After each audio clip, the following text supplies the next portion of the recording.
Всем привет, дорогие друзья! И я уже научился дуть в руки так, чтобы был свист. Вот, послушайте.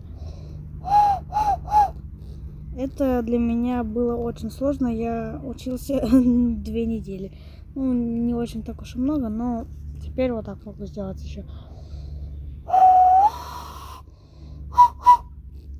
Вот, вроде нормально. Короче, всем пока, подписывайтесь на канал, нажимайте на лайки и на колокольчики, чтобы не пропускать мои новые видео.